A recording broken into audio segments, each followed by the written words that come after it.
Nicole, could you tell me about the symptoms you were experiencing when we first met?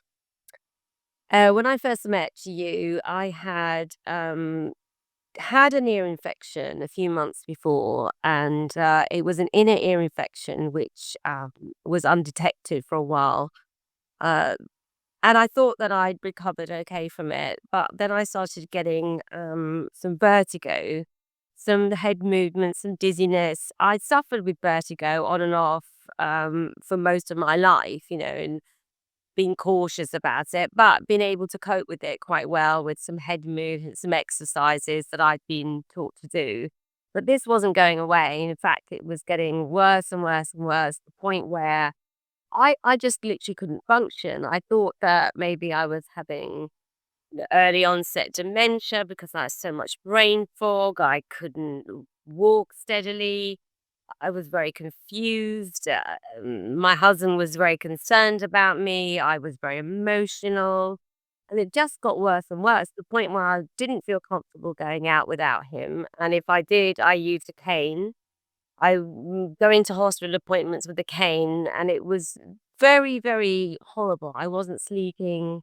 I was in a terrible, terrible state. I'd had several tests. I've been to the doctors quite a lot with no answers. And so I basically, when I met you, I think I cried through most of our initial first session because I was just so anxious, and it was causing a lot of, not problems, but certainly anxiety within my family as well, because they weren't used to this. They were used to a different kind of wife, a different kind of mother, and me falling to pieces in front of their eyes was very worrying for them.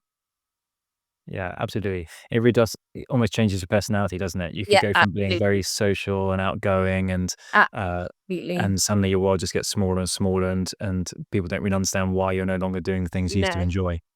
no, absolutely. One of my favorite things, I've been in the restaurant business all my life, and I absolutely love being in that environment. I'm not there anymore. I'm retired. But my friends and I would go out, I would sit at a table and we'd laugh our heads off, and my family, and I couldn't do any of it. And the pressure as well, because I was always the fun one. I had given up drinking a few months before, and I think I was under the pressure of, oh, this is the new Nicole, not the fun Nicole anymore, because of the drinking. And I was so determined to be the same, and this was stopping me doing most of the things that I love the most. And it was really the pressure as well, the social pressure was, and I couldn't explain because of the brain fog. I then couldn't explain to anyone what I was feeling. Yeah, absolutely. And that's so hard, isn't it? When your friends and family can be very sympathetic and they can do their best to sympathize and empathize, but actually they don't really get it. No, It's I only didn't get it. I yeah, didn't get it. So how could I explain to anyone what was happening to me? Because I didn't know. I said to my husband, he said, "What's the matter?" And I said, "I don't know." And I couldn't find a way out. I'm the sort of person that if something's going on, I need to find out what, where, how. And I've done that not only for myself or my life, but for my family and my boys. I've got 3 boys. I've got my husband. I'm a businesswoman. I work problems out. And this was just so confusing. And thank goodness I found you. well, yeah. One of the phrases I hear people kind of always say is like, I'm not myself, but I can't tell you what's wrong. I don't have the words for it." No. And I often find when we start chatting to people and I kind of help them clarify a bit, there's often this light bulb moment of, "Yes, yeah, that's what it is." Like, it's such this relief of like, "Yes, oh my, I know someone who knows what I'm going through, and it's not just in That's my head." Yes, exactly. That first consultation with you changed everything. Even though I sobbed most of the way through it, I must admit I did sob, and I was, I think I was going, I'd had enough, and I'd found you about a week before, and we'd made an appointment just for a consultation, nothing more. You popped up on Facebook. You ticked so many of the boxes when I saw you, and I thought, "Do you know what? I've got to give myself a chance. This I'd never done anything like this before." So for me, it was a big leap, but I was so desperate to find answers. And that first time I spoke to you, I came off and I said to my husband, I think I found a way out. Yeah. Oh, this is why we have the big box of tissues on the desk that's always available, eh? No, but it is that, and I think that's, one of the big one of the things I get the most satisfaction from Mm, is actually fear of the unknown is one of the big aspects of this. So absolutely. you mentioned at the beginning, you start worrying you've got early onset dementia. That's a very common thing for people to say. So you have a brain scan, it's normal. You have all the testing, it's all normal, and yet there's this underlying feeling of, well, it must be dementia then, or it must be some kind of Yeah, one day some doctor's going to say, oh, bad news, and there's that's nothing you can it. do about it. Well, of course, So yeah. when you can shine a light on it, suddenly things aren't so Mm, scary, yeah. especially with these kind of chronic dizziness, triple PD, this kind of thing. Actually, there's nothing broken. It's a processing problem. So I've started thinking a lot. It's a lot like PTSD. There's nothing really wrong. You do the MRIs, you do all this kind of stuff. Everything's normal, and yet someone's still having a very obvious physiological reaction. It's very like that with this chronic dizziness. So how did you find the exercises? You're working through that 12-week program. How did you find those exercises? Well, it was amazing because at the beginning, you're asking me to do things that are quite alien in the sense of, looking at a cross up and down, yes, yes, no, no's, and you're thinking, okay, I didn't know that I couldn't do them until you asked me to do them. And then I suddenly thought, gosh, okay, I get it.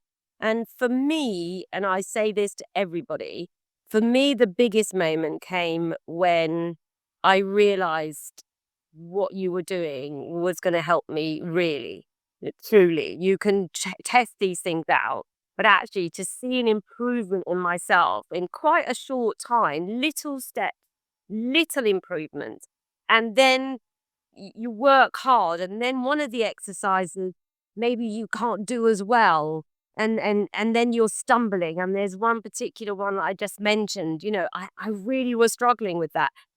The great thing as well that because of the summer, we all were going away and things like that. You were able to do Zoom meetings in Italy with me, and that to me was great. I carried you with me in the sense of I had someone on my side, through this, and I knew you were always there. So even if I went away on holiday or went away, you were in my Zoom calls with me. This oh, I'm stumbling on this. What shall I do? Oh, don't worry. I've got an appointment. I can speak to him and he can guide me because the online sessions are brilliant. But if you are stumbling and then the next week something's going on, you were able to say to me, stop, go back and do this again or try this. So you weren't just a standard block. People don't understand that the little things are the one you can't jump on. I'm dyslexic and I feel that I was left behind at school because I'm 64 years old. Back in the day, that was not understood. Again, a hidden thing again. I obviously got a theme in my life.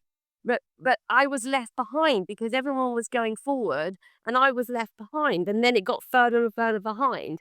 So the great thing about you and your course for me was the fact that I was able to see you in person because I don't live far from you that first time, that initial consultation. You showed me exactly what was going on with the cameras and everything. And I was very fortunate to come to your clinic. But then the support afterwards, I didn't have to go all the time to your you were there. You were there on this little box in front of me, and I was able to vent to you and also celebrate with you as well. Because, when you do these things that you've been trying so hard, there's little tiny things to do. And when you do them, you want someone to be joyous for you. And you were there. So that was great. So that for me was perfect. So Yeah, you saw my progress as well, which was great. yeah, and it's great to see that progress, and you nailed it there. It is about tailoring the exercises. So if you do a generic plan, like Triple PD needs a specific plan, Yes. and it needs to be Yeah. tailored to you. And you're Yes. absolutely right. There was some exercises I know you were like, "Oh, they're absolutely fine. That one wasn't a problem." It's like, "Okay, make it harder," or "Actually, I'm really struggling on that. Okay, make it easier." And it has to be like that. If you don't, you can still get better, but you'll just find that the results are really slow. Absolutely. Really Yeah. frustrating. So, how would you say you are now? What's if you were to say what life is like now compared to how it was at the beginning, how are you doing now? Well, I think it's really important to understand that it's not just the exercises that you have to understand, and you have to realize what's going on with your communication, your balance. What I think is really important, and I can't stress this enough, is to get yourself in the right frame of mind, in the sense that, when I do have sometimes these dizzy feelings again. I mean, nothing like before. I understand it now. And I'm able to recognize what it is. And I'm able to say, "Oh, I'm having a dizzy spell," and then stop and then carry on. Whereas before, I would have a dizzy spell and, "Oh, am I going to shock her? What's happening? I don't know." And I sit down. I think if you begin to realize why, not just physically why it's happening, but also how your brain is interpreting these signs, your brain is trying to protect you, is trying to make you stop. And if you go through that and you understand it, I'm not saying I'm a professional at all. I'm just talking from my own personal experience. I was able now to recognize it. You once said in your one of your lessons was, go outside and name things, call things out, the breeze. I thought, what a stupid thing to do. I know it's the breeze. I know it's a tree. I know it's an aeroplane. But actually, it was quite amazing, because there is an aeroplane and we never see an aeroplane, but yeah, that's an aeroplane. And I just was able to notice so many more things, and to recognize my body is absolutely amazing. My brain is amazing. It's protecting me, it's helping me, and it's overreacted. I thank it. I thank it. But thank you. I'm going on. Brilliant. And I thank you. I say, thank you for helping me, but I'm going to carry on now. Thanks.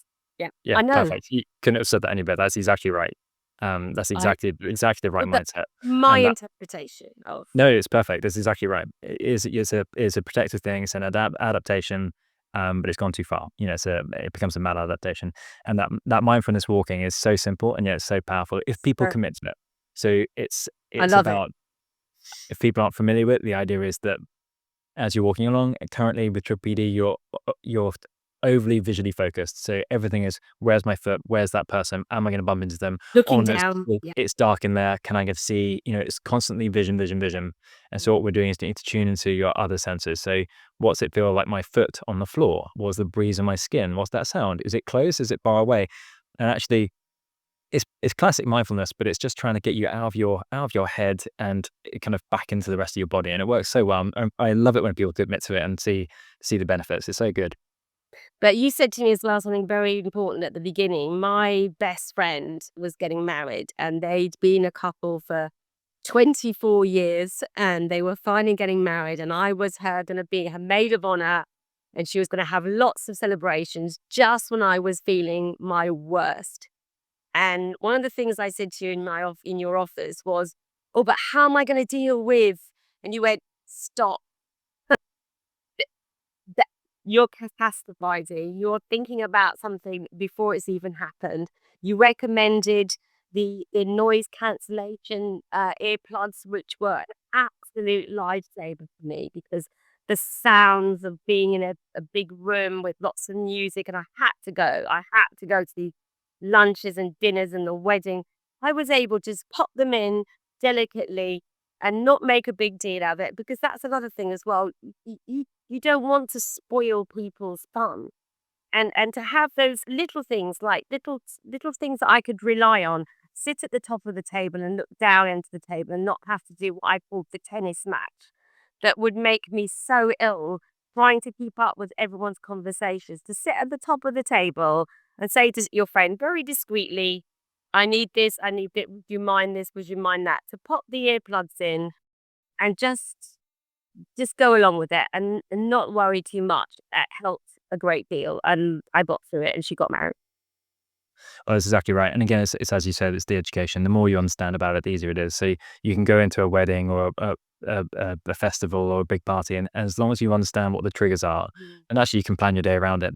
I had someone recently they got Coldplay tickets, and they were freaking out that that would be the worst environment for them. It's like, okay, there's a plan for that. If we know what it's going to be like, so you don't rush straight in and battle through the crowd, and Exactly. your brain when you've got your PD is in this state of hyper stress. and Mhm. it's hyper focused on every kind of stimulation. So we can reduce the sound a little bit, so you're not so sensitive. We can. Some people might use sunglasses to reduce the amount of light because they can become very They light really sensitive. help, yeah. They did We help, just yeah. have to just manage things, make sure you're wearing the right type of shoes, so you've got not a really fat, thick sole, so you can't feel the floor. Keep the thin. All these little strategies that just make the day so much easier. Um, oh, you've done so well. I'm so thrilled for you, and I'm Um, so thankful for you taking the time to speak to me today. It's really, really fantastic. Absolutely my pleasure. Like I said to you before, you gave me a way out, and I appreciate it so much, and I keep telling as many people as I can about the fantastic work, because I think a lot of people in our situation are so inundated, and they're so searching, and they're so reaching for, some sort of answers, and your brain, you're not working the way you normally work, and to be able to think like this of only 6 months ago, I was a mess, a complete mess, and I didn't know if I was gonna get out of it. And I'm not saying I'm completely out, but I'm about 90%. And I play golf badly, about as badly as I did before, and my husband is just delighted for me and us. Yeah, pleased to have you back. And so we'll just keep working at it. So you're right. If you're 80 or 90% down, that's great. Just keep chipping away at it, and the brain will just start to become more and more trusting. That visual dominance will reduce more and more. You'll feel more and more confident.